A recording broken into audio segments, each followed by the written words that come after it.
ശ്രീ കൃഷ്ണകുമാർ, ഒരു ആമുഖം കൂടി കൂട്ടിച്ചേർക്കാനുണ്ട്. അത് കഴിഞ്ഞ് താങ്കളുടെ ചോദ്യത്തിലേക്ക് വരാം. എന്തുകൊണ്ടാണ് CBI അന്വേഷണം? അതായിരുന്നു ഏറ്റവും പ്രധാനപ്പെട്ട കാര്യം. ഈ ചർച്ചയിൽ ഉരുത്തിരിഞ്ഞതൊക്കെ 3 പേരും കൃത്യമായി തന്നെ ചൂണ്ടിക്കാണിച്ചത് ഗൂഢാലോചന എന്നൊരു വാക്കാണ്. ഈ നിമിഷം വരെ ഗൂഢാലോചനയെ പറ്റി ഒരു അന്വേഷണവും നടന്നിട്ടില്ല. ഇപ്പോൾ 2016 ശേഷമാണ് CBI കേസെടുത്ത് അന്വേഷണം ആരംഭിക്കുന്നത്. എന്നിട്ട് പോലും ഒരു നിഷേധാത്മക നിലപാടാണ് നമ്മുടെ സർക്കാർ, മുഖ്യമന്ത്രി പിണറായി വിജയൻ സർക്കാർ നേതൃത്വത്തിലുള്ളത്. അവരിപ്പോൾ ഹൈക്കോടതിയെ സമീപിച്ചിരിക്കുകയാണ്. 2019 ഫെബ്രുവരി സംസ്ഥാനത്തിന് പുറത്തുള്ള ഭീകര സംഘടനകൾക്കും കൂട്ടക്കൊലയിൽ പങ്കുണ്ട്. ഒന്നാമത്തെ ഫൈൻഡിങ്. 2, ഭരണകക്ഷികൾക്കും പങ്കുണ്ട്. സംസ്ഥാന ഏജൻസികളുടെ അന്വേഷണം സുതാര്യമാവില്ല. രണ്ടാമത്തെ ആവശ്യം. വിദേശ പണവും സഹായവും ലഭിച്ചിട്ടുണ്ട്. മൂന്നാമത്തെ ആവശ്യം. ഗൂഢാലോചന പുറത്തു കൊണ്ടുവരാൻ പോലീസിന് കഴിയില്ല. കാരണം പോലീസ് ഇവിടെ കൃത്യമായി തന്നെ നിയന്ത്രണത്തിലാണ്. അതുകൊണ്ട് അങ്ങനെ ഒരു അനുമാനത്തിലേക്ക് പോകേണ്ടി വരും. 4, വളരെ ആസൂത്രിതവും ഗൂഢാലോചനയുമായാണ് ആ കൂട്ടക്കൊല നടന്നത്. ഇനി അന്വേഷണത്തിലേക്ക് വരാം. ഈ ഘട്ടത്തിൽ CBI അന്വേഷണം എന്നൊരാവശ്യം എത്രത്തോളം പ്രാധാന്യം അർഹിക്കുന്നുണ്ടായിരുന്നു ആ സമയത്ത്? ശ്രീ R.K. കൃഷ്ണകുമാർ. ഇതിൽ നമ്മൾ മാറാട് കേസിൽ നീതി കിട്ടിയിട്ടുണ്ടോ എന്നുള്ളതാണ്. ആർക്കൊക്കെയാണ് നീതി കിട്ടേണ്ടത്? നീതി നിഷേധിച്ചിട്ടുണ്ടെങ്കിൽ ആർക്കൊക്കെയാണ്? നമ്മുടെ കോസ്റ്റൽ മേഖലയിൽ ഉള്ള മത്സ്യപ്രവർത്തകർ, അവർ കടലിനോട് മല്ലിട്ട് ജീവിക്കുന്ന ആൾക്കാരാണ്. ഞാൻ നടക്കാവിൽ 2 വർഷം SI ആയിരുന്നു, 1 വർഷം CA ആയിരുന്നു. കണ്ണൂർ മേഖലകളിൽ കോസ്റ്റൽ ഏരിയകളിൽ അവിടെയെല്ലാം ജോലി ചെയ്തിട്ടുള്ള ആളാണ്. അവർ വളരെ ആത്മാർത്ഥതയുള്ള ആൾക്കാരാണ്, സ്നേഹസമ്പന്നരാണ്. അതുപോലെ തന്നെ അവർ തമ്മിൽ സഹകരിക്കുന്നവരാണെന്നുണ്ടെങ്കിൽ തന്നെ എന്തെങ്കിലും ഒരു ഇഷ്യൂ വന്നു കഴിഞ്ഞിട്ടുണ്ടെങ്കിൽ അതുപോലെ പ്രതികരണ സ്വഭാവമുള്ള ആൾക്കാരാണ്. സാധാരണ രീതിയിൽ ശാന്ത സ്വഭാവക്കാരാണ് അവർ. നമ്മൾ ഈ ഒരു ഇഷ്യൂവിനെ കാണേണ്ടത് അതുപോലെയുള്ളൊരു ബാക്ക്ഗ്രൗണ്ടിലാണ്. കാരണം ഈ മുസ്ലിംസ് ആണെങ്കിലും അതുപോലെ ഹിന്ദുക്കളാണെന്നുണ്ടെങ്കിലും ഈ മത്സ്യപ്രവർത്തകരെ ഒരുമിച്ചാണ് കടലിൽ പോകുന്നത്, തിരിച്ചു വരുന്നത് ഒരുമിച്ച് കടലിനോട് മല്ലിട്ടിട്ടാണ്. അങ്ങനെയുള്ള മുസ്ലിം സഹോദരന്മാർ തമ്മിൽ ഒരു ചെറിയൊരു ഇഷ്യൂ, ഒരു ഓൾട്ടർക്കേഷൻ, അതിന് ഉള്ള കാരണം ശ്രീ രാധാകൃഷ്ണൻ പറഞ്ഞു. നിയാസിനും എല്ലാവർക്കും അറിയാം എന്താണ് അതിനുള്ള കാരണം എന്നുള്ളത്, സത്യമറിയാവുന്നവർക്കറിയാം. അപ്പോൾ അതിന് ചെറിയ ഓൾട്ടർക്കേഷൻ ഉണ്ടായി. ആ ഓൾട്ടർക്കേഷനെ തുടർന്നിട്ട് പിന്നെ അത് വേറെ രീതിയിലുള്ള ചിലരൊക്കെ ഏറ്റെടുത്ത് നിർഭാഗ്യവശാൽ 5 കൊലപാതകങ്ങൾ നടന്നു. ആ 5 കൊലപാതകങ്ങൾ നടന്ന ശേഷം 1 വർഷം കഴിഞ്ഞിട്ടാണ് ഈ സംഭവം നടക്കുന്നത്. മാറാട് കൂട്ടക്കൊല നടക്കുന്നത് അങ്ങനെയാണ്. എന്തുകൊണ്ട് ജുഡീഷ്യൽ കമ്മീഷൻ വന്ന സമയത്ത് ഈ ആദ്യത്തെ കൊലപാതകം കഴിഞ്ഞ് 1 വർഷം കഴിഞ്ഞു എന്നുള്ള കാര്യത്തിന് വളരെ പ്രാധാന്യം കൽപ്പിക്കുന്നുണ്ട്. കാരണം ഇതിന് അതുപോലെ തന്നെ ഇതിൽ തീവ്രവാദ സംഘടനകളുടെ അതിൻ്റെ ഒരു ഭാഗം, അതും ജുഡീഷ്യൽ കമ്മീഷനും ഒരുപക്ഷെ ഇൻവെസ്റ്റിഗേറ്റിംഗ് ഓഫീസർമാർ അവരറിയാവുന്ന ആൾക്കാർ, CM പ്രദീപ് എന്ന് പറഞ്ഞിട്ടുണ്ടെങ്കിൽ നടക്കാവിൽ പേരെടുത്ത നിയാസിനൊക്കെ അറിയാം, പേരെടുത്ത് എല്ലാവർക്കും വിശ്വാസമുള്ളൊരു ഉദ്യോഗസ്ഥനായിരുന്നു. അപ്പോൾ അദ്ദേഹത്തിനെ പോലുള്ള ആൾക്കാരൊക്കെ ശരിക്കും ഫാക്ച്വലായിട്ട് അറിയാവുന്ന കാര്യങ്ങളാണ്. ആദ്യത്തെ സംഭവം നടന്നു കഴിഞ്ഞ ഉടനെ അതിൽ കൊല്ലപ്പെട്ട അബൂബക്കർ എന്ന് പറഞ്ഞ ഒരാളുടെ ഒരു മകനുണ്ട്, ബിജലി എന്ന് പറയുന്ന ആൾ. ആ ബിജലി എന്ന അയാളുടെ പ്രസൻസ് ഇവിടെ മാറാട് കലാപത്തിന് തൊട്ട് മുമ്പായിട്ട് അവിടെ ഉണ്ടായിരുന്നു. ഇത് ജുഡീഷ്യൽ കമ്മീഷനിലും അതുപോലെ ഇൻവെസ്റ്റിഗേറ്റിംഗ് ഓഫീസർമാരുടെ CDയിലൊക്കെ ഉള്ളതാണ്. അദ്ദേഹത്തിൻ്റെ പ്രസൻസ് ഉണ്ടായിരുന്നു. അവിടെ എന്തോ സംഭവിക്കാൻ പോകുന്നു എന്നുള്ള ഇൻ്റലിജൻസ് റിപ്പോർട്ടുകൾ, വളരെ ഗൗരവമായിട്ടുള്ള റിപ്പോർട്ടുകൾ സമയാസമയങ്ങളിൽ മേലുദ്യോഗസ്ഥന്മാർക്ക് ലഭിച്ചുകൊണ്ടിരുന്നിരുന്നു. അതുപോലെ കളക്ടർ ശ്രീ സൂരജായിരുന്നു. അദ്ദേഹത്തിനെ സംബന്ധിച്ചോളം ഇതുപോലെ ഒരു സാമുദായിക സംഘർഷം ഉണ്ടായൊരു സ്ഥലം, അത് അവിടുത്തെ സ്ഥിതിഗതികൾ മോണിറ്റർ ചെയ്യേണ്ട ഉത്തരവാദിത്തമുള്ളൊരു ഉദ്യോഗസ്ഥനാണ് അദ്ദേഹം. അദ്ദേഹത്തിനും അറിയാമായിരുന്നു. അപ്പോൾ ജുഡീഷ്യൽ കമ്മീഷൻ്റെ കാഴ്ചപ്പാടിൽ ഇതുപോലെയെല്ലാം സംഭവങ്ങൾ അറിഞ്ഞിട്ടും അതിനുള്ള പ്രിക്കോഷൻ എടുത്തില്ല. ഇത് തടയാനായിട്ട്, ഇങ്ങനെ ഒരു കലാപം ഉണ്ടാകുന്നത് തടയാൻ പ്രിക്കോഷൻ ഉണ്ടായില്ല. ഏറ്റവും അവസാനം ഈ സംഭവത്തിന് തൊട്ട് മുമ്പായിട്ട് മുസ്ലിം സമുദായത്തിലെ തന്നെ 2 വിഭാഗങ്ങൾ തമ്മിൽ അവിടെ തൊട്ടടുത്തുള്ള ഒരു മോസ്കിൽ വെച്ച് കഴിഞ്ഞിട്ട് തർക്കമുണ്ടായി. ആ തർക്കമുണ്ടായത് ഇതിന് ഈ അബൂബക്കറെ കൊന്ന് അവരോട് പകരം ചോദിക്കണം. ആ പകരം ചോദിക്കുന്ന കാര്യത്തിനെക്കുറിച്ച് തർക്കമുണ്ടായി. അതിനും ഇൻ്റലിജൻസ് റിപ്പോർട്ടുണ്ട്. ആ റിപ്പോർട്ട് ഉണ്ടായിട്ടും അവിടെ വേണ്ടത്ര മെന്നിനെ ഡിപ്ലോയ് ചെയ്യൂ, അതുപോലെ വേണ്ടത്ര ആംസ് അതെല്ലാം സ്റ്റോർ ചെയ്യൂ, ഒരു സിറ്റുവേഷൻ നേരിടാനായിട്ടുള്ള യാതൊരു പ്രിപ്പറേഷനും അവിടെ ഉണ്ടായിരുന്നില്ല. അപ്പോൾ ഇതെല്ലാം ആദ്യത്തെ സംഭവം കഴിഞ്ഞിട്ട് രണ്ടാമത്തെ സംഭവത്തിലേക്ക് നയിക്കുമ്പോൾ അതിനുള്ള പോലീസ് എടുക്കേണ്ട പ്രിക്കോഷൻസിൻ്റെ ഫെയിലിയറാണ്. ആ ഫെയിലിയർ അവിടെ ഉണ്ടായി. വേറൊരു കാര്യം, ഈ അബൂബക്കർ എന്ന് പറഞ്ഞുള്ള NDF-ൻ്റെ പ്രവർത്തകനായിരുന്നുള്ള ജുഡീഷ്യൽ കമ്മീഷൻ്റെ റിപ്പോർട്ടിനകത്ത് പറയുന്നുണ്ട്. അതുകൊണ്ട് തന്നെ സ്വാഭാവികമായിട്ട് ഇതിൽ ഈ NDF-ൻ്റെ ഒരു കൈ അതിനകത്ത് ജുഡീഷ്യൽ കമ്മീഷൻ സംശയിക്കുന്നു. തീർച്ചയായിട്ടും അന്ന് അന്വേഷിച്ച പോലീസ് ഉദ്യോഗസ്ഥന്മാർക്കും അതിനെക്കുറിച്ച് ആ ബാക്ക്ഗ്രൗണ്ട് ഇൻ്റലിജൻസ് റിപ്പോർട്ടുകൾ പോയിട്ടുണ്ടാവും. ഓരോരുത്തരും ഇതിനകത്ത് ഇൻവോൾവ് ആയിട്ടുള്ള ആൾക്കാരുടെ റിപ്പോർട്ടുകൾ പോയിട്ടുണ്ട്.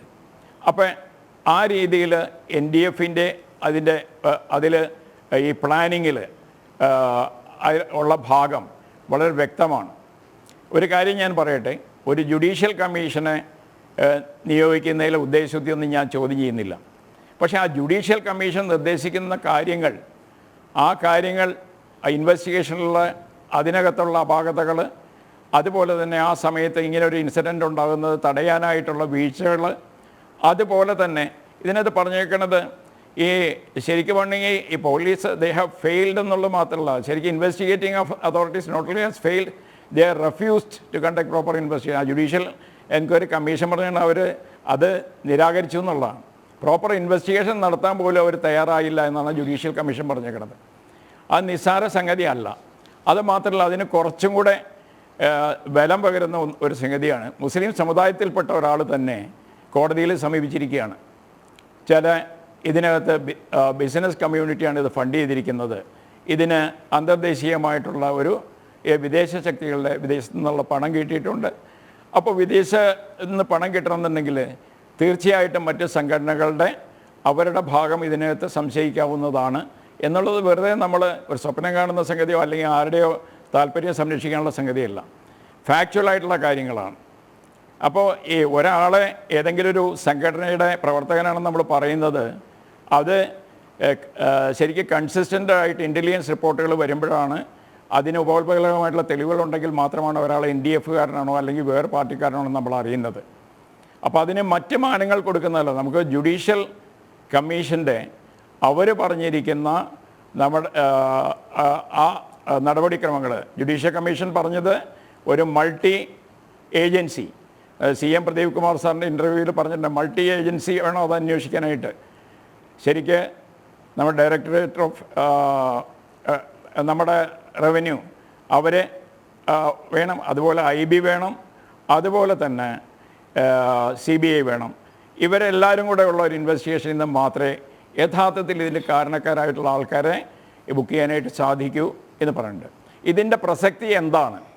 ഇന്ന് ഈ നമ്മുടെ കടലോര മേഖലയിലുള്ള മുസ്ലിം സമുദായത്തിലും ഹിന്ദു സമുദായത്തിലും പെട്ട ആൾക്കാർ തമ്മിലുള്ള പരസ്പര വിശ്വാസം നഷ്ടപ്പെടുത്തിയിരിക്കുകയാണ്. അതിന് സംഘടനകൾ അപ്പോൾ നമുക്ക് പറ്റുന്ന രീതിയിൽ നമ്മൾ നമ്മുടെ കോസുകൾ സർവ് ചെയ്യാൻ വേണ്ടിയിട്ട് ഈ ഇഷ്യൂ പ്രസൻറ്റ് ചെയ്യല്ല വേണ്ടത്. അപ്പോൾ ജുഡീഷ്യൽ കമ്മീഷൻ ഒരു ജുഡീഷ്യൽ കമ്മീഷൻ പ്രഹസനമായി മാറാൻ പാടില്ല. ജുഡീഷ്യൽ കമ്മീഷൻ ഒരു CBI മൾട്ടി ഏജൻസിയെ കൊണ്ട് ഇൻവെസ്റ്റിഗേറ്റ് ചെയ്യിപ്പിക്കും. ഒരു കാര്യം കൂടി ചോദിച്ചോട്ടെ, എങ്ങനെയാണ് ഇത്രയധികം ആയുധങ്ങൾ, നേരത്തെ ശ്രീ NP രാധാകൃഷ്ണൻ ചൂണ്ടിക്കാണിച്ച പോലെ തന്നെ തമിഴ് സിനിമയിലൊക്കെ കാണുന്നത് പോലെ വലിയ വടിവാളുകളും ഈ ബോംബുകളൊക്കെ എങ്ങനെയാണ് എത്തിയത്?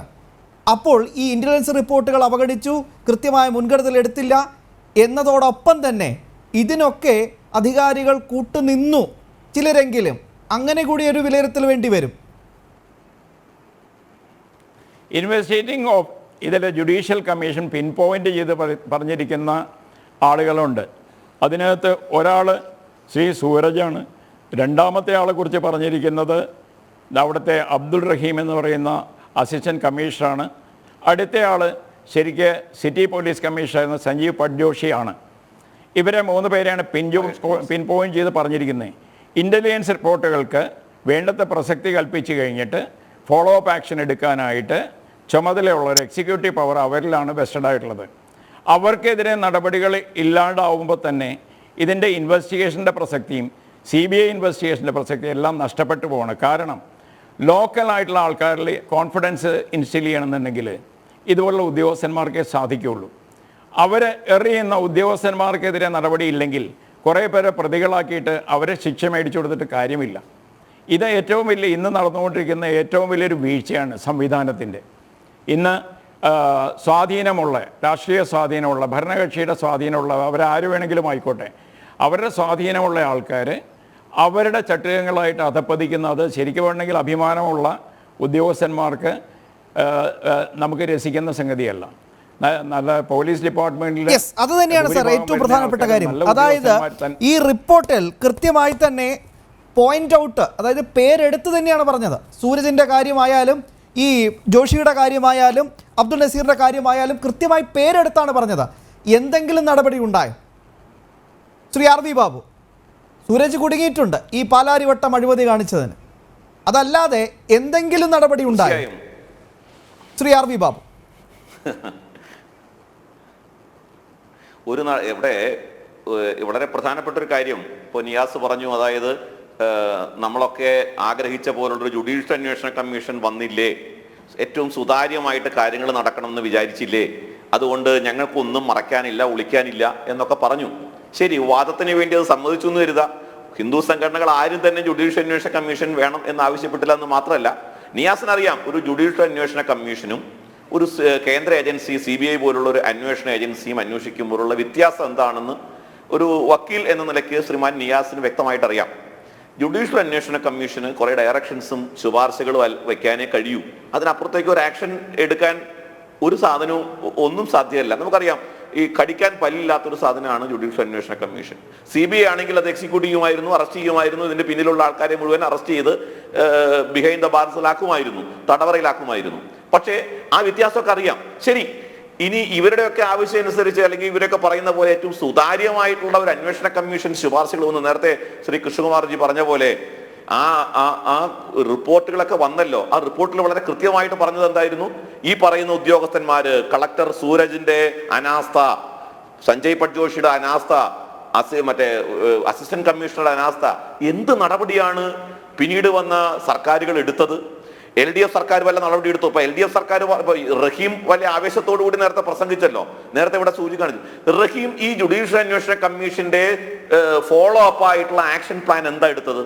ആക്ഷൻ എന്തെടുത്തു? ആ ഉദ്യോഗസ്ഥന്മാർക്ക് വല്ല ശിക്ഷയും കൊടുത്തോ? ഇടതുപക്ഷ സർക്കാരിന്റെ കാലത്ത് ഇല്ല. UDFന്റെ കാലത്ത് കൊടുത്തോ? ഇല്ല. അപ്പോ ഈ പറഞ്ഞ നേരത്തെ സൂചിപ്പിച്ച പോലെ ഈ ജുഡീഷ്യൽ അന്വേഷണ കമ്മീഷന്റെ ശുപാർശകൾ ഒന്നുപോലും നടപ്പായില്ല എന്ന് വേണം മനസ്സിലാക്കാൻ. ഒരു ശുപാർശയും നടപ്പിലായില്ല.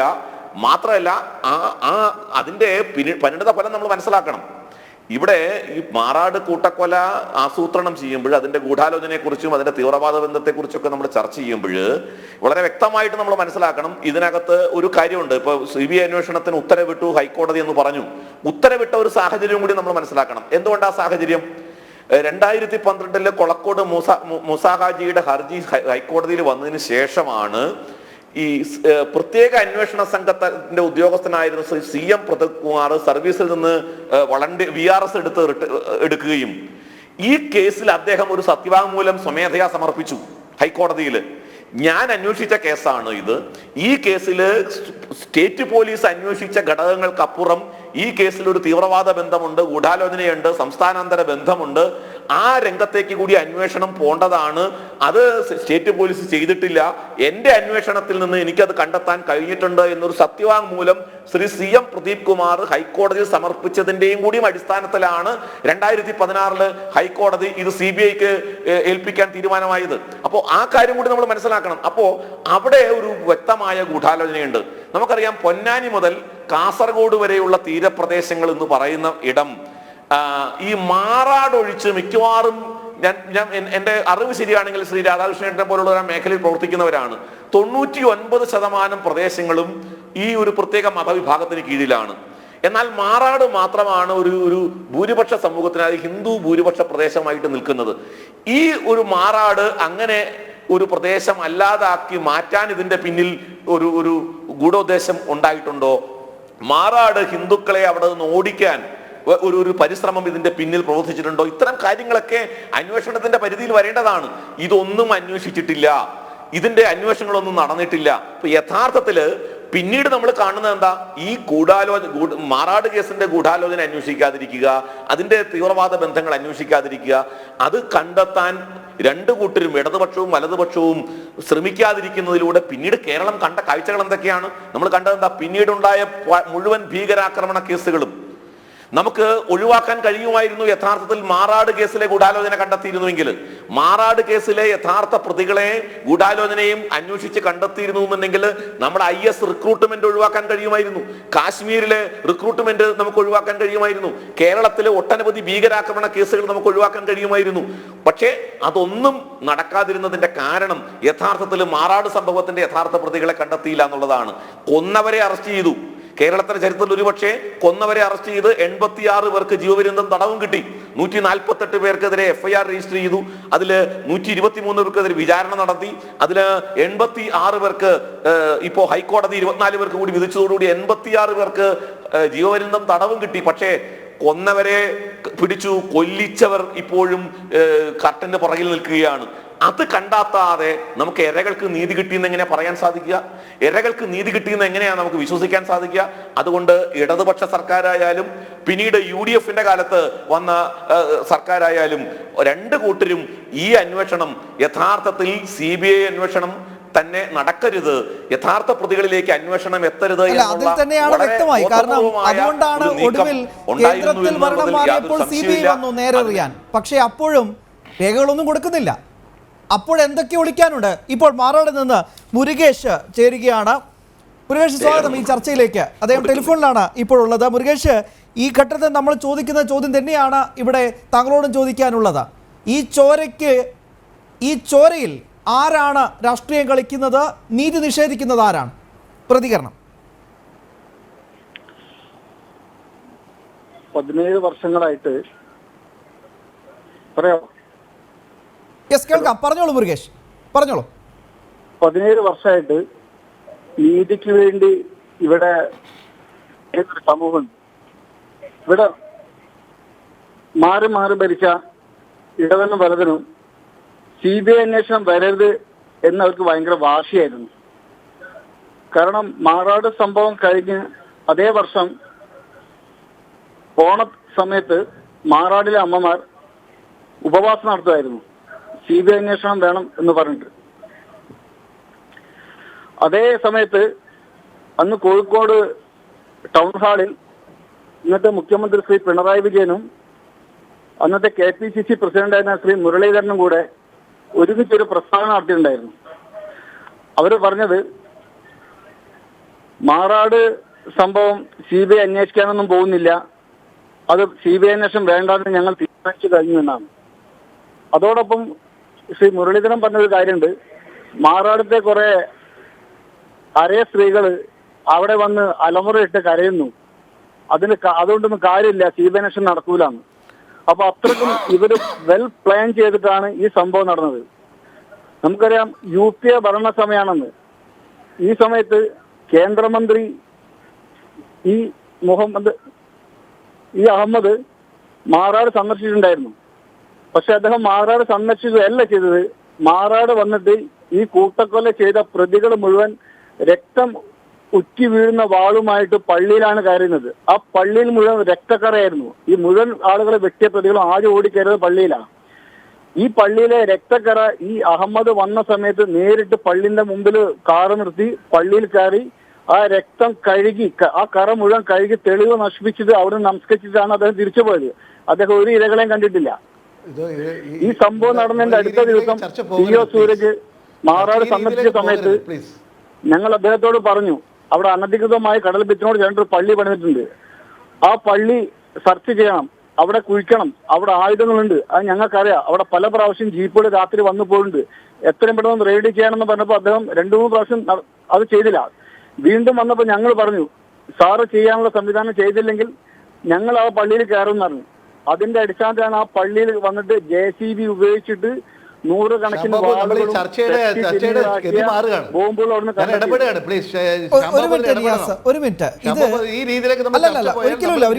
ഒരിക്കലുമില്ല ഞാൻ പറഞ്ഞത് അല്ല ഒരു നിമിഷം PM നിയാസ്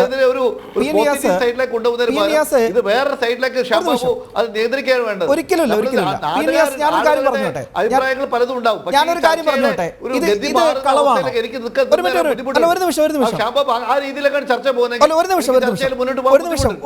ഒരിക്കലും അതല്ല. ഇത് സംഭവിച്ച കാര്യങ്ങൾ അദ്ദേഹം ചൂണ്ടിക്കാണിച്ചു എന്നേ ഉള്ളൂ. ഇത് സംഭവിച്ചതല്ല എന്ന് താങ്കൾക്ക് പറയാൻ സാധിക്കില്ലല്ലോ. അദ്ദേഹം ചൂണ്ടിക്കാണിച്ചതേ ഉള്ളൂ. ദയവായി ക്ഷമിക്കുക. തീർച്ചയായും താങ്കൾക്ക് പറയാം. ഉദ്ദേശിക്കുന്ന പോലെ ഇത് വർഗീയവൽക്കരിക്കുന്നത് ശരിയല്ല.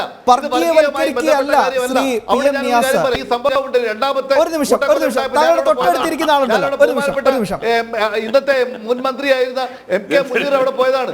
അരയ സമാജം ആളുകളുമായി അവിടെ സംസാരിച്ചത്. അക്കാലത്ത് അവിടെ ഒരു വിഭാഗം ആൾക്കാർ മാത്രമേ താമസം ഉണ്ടായിരുന്നുള്ളൂ. മറുഭാഗക്കാർ അവിടെ സുരക്ഷാ കാരണങ്ങളുണ്ട് അവിടെ താമസിക്കുന്നുണ്ടായിരുന്നില്ല. അന്ന് അരയ സമാജക്കാർ പറഞ്ഞെന്താണെന്നറിയോ? സാർ, ഇവിടുത്തെ പൂട്ടിക്കിടക്കുന്ന പള്ളികൾ അത് തുറക്കാൻ ഞങ്ങളെല്ലാം സഹായം ചെയ്തു തരാം. ആ പുറമെ താമസിക്കുന്ന ആളുകളെ തിരിച്ചു കൊണ്ടുവരുവാൻ ഞങ്ങളെല്ലാ സംരക്ഷണം അവർക്ക് കൊടുക്കും എന്ന് പറഞ്ഞവരാണ് അരയ സമാജത്തിലെ ആളുകൾ. ഞാൻ നേരിട്ട് കേട്ടതാണ്.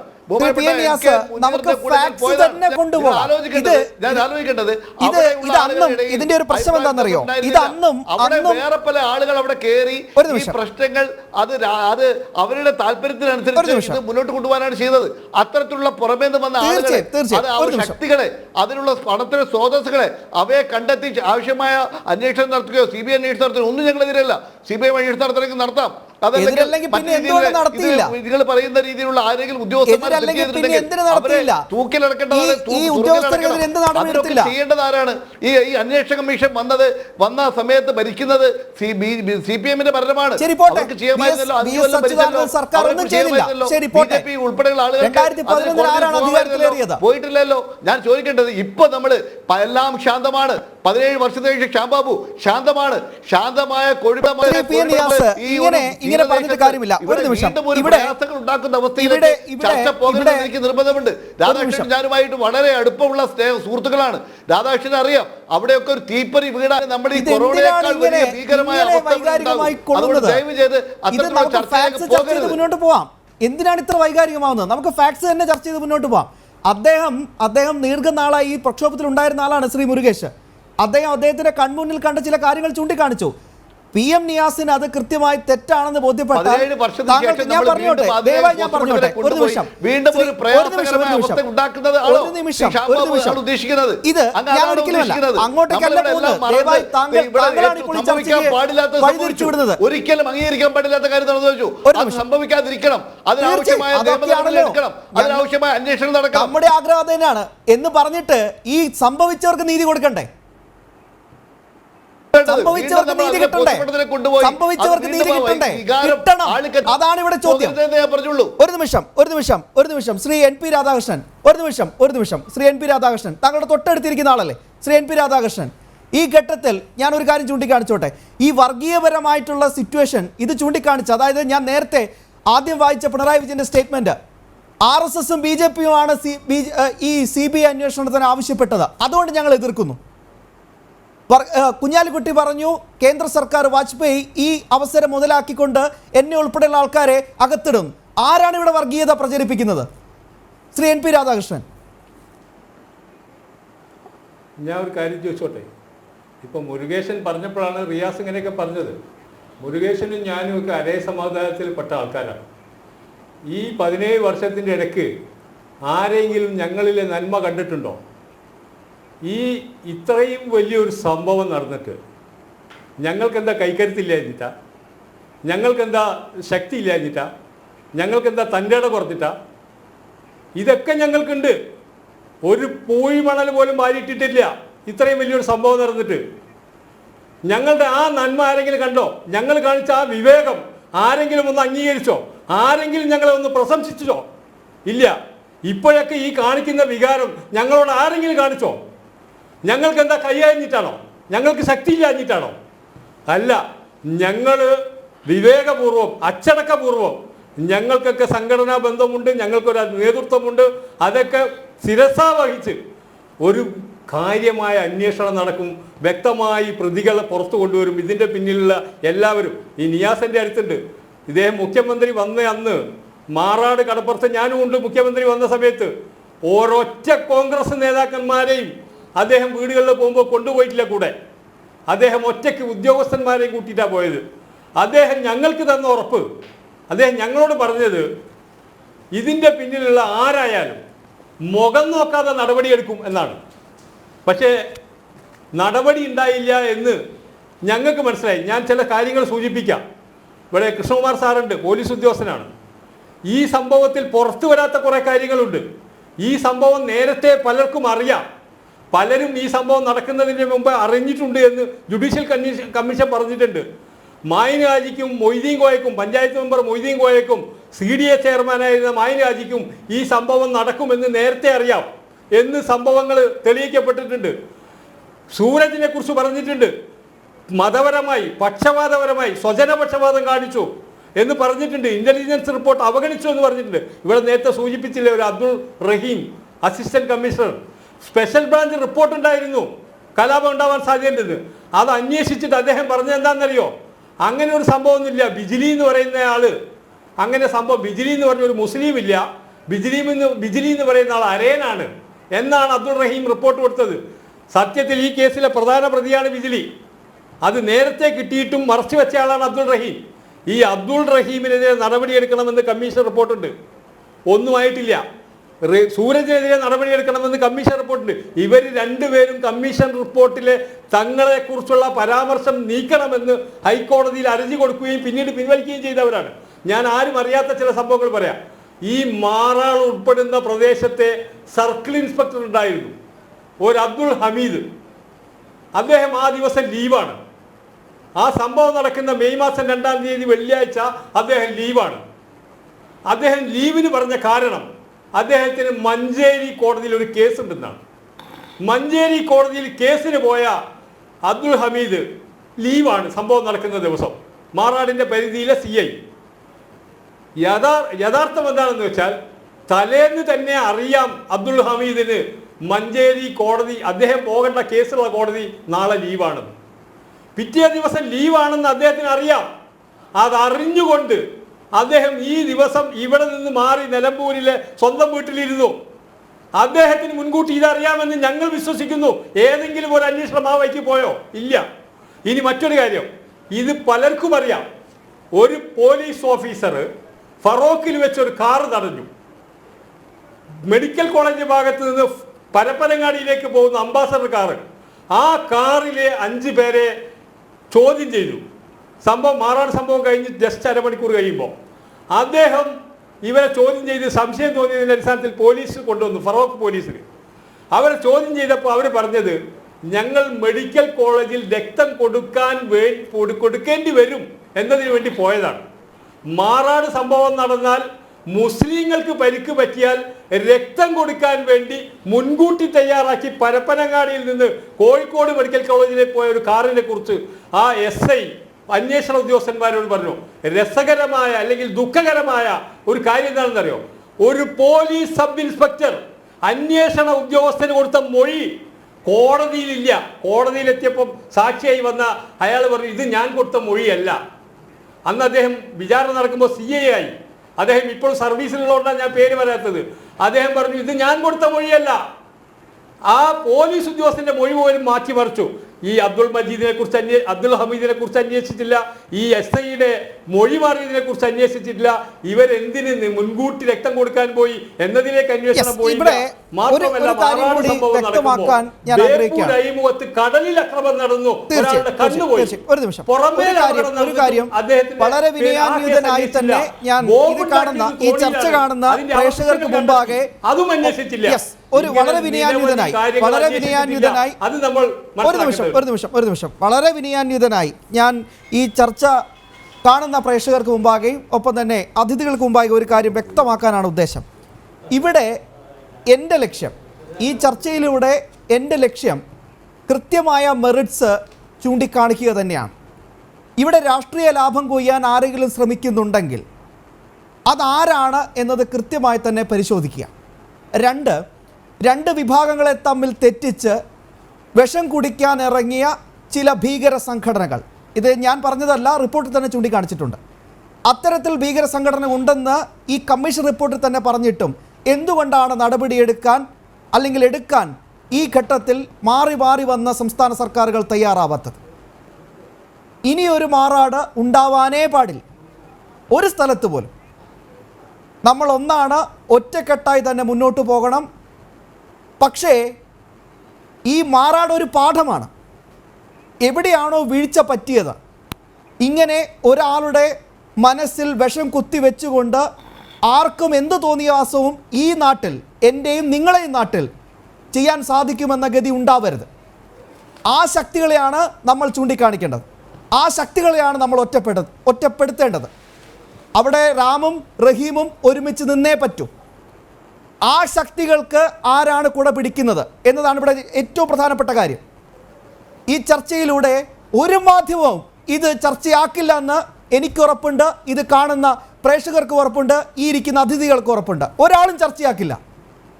ഈ സത്യം തുറന്നു പറയാൻ പ്രശ്നമുണ്ടാക്കിയ ഭീകര സംഘടന ആണെങ്കിൽ അവരെ ഒറ്റപ്പെടുത്താനും അവരെ ചൂണ്ടിക്കാണിക്കാനും ഞങ്ങൾ തയ്യാറാണ്. ഞങ്ങൾ അതുകൊണ്ട് തന്നെയാണ് ഇന്ന് ലോകം ഒരു വിപത്തിനെ നേരിടുന്ന ഈ സമയത്ത് പോലും ഈ വിഷയം ചർച്ച ചെയ്തത്. കാരണം ഇനിയൊരു മുറിവ് ഉണ്ടാവരുത് ഈ നാട്ടിൽ.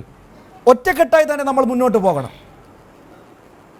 വർഗീയത എന്ന് പറയുന്നത് അത് രാഷ്ട്രീയവൽക്കരിക്കുന്ന പാടില്ല, രാഷ്ട്രീയ മുതലെടുപ്പിനുള്ളൊരു വാക്കാകാനും പാടില്ല. അതാണ് ഞങ്ങൾ ഉദ്ദേശിക്കുന്നത്. ഒരു ഇടവേളയ്ക്ക് ശേഷം തിരികെ എത്താം. കൃഷ്ണകുമാർ, താങ്കൾക്ക് കൂട്ടിച്ചേർക്കാൻ, താങ്കൾ നേരത്തെ അവസരം ചോദിച്ചിരുന്നു, കൂട്ടിച്ചേർക്കാനുള്ള 2 പോയിന്റ്.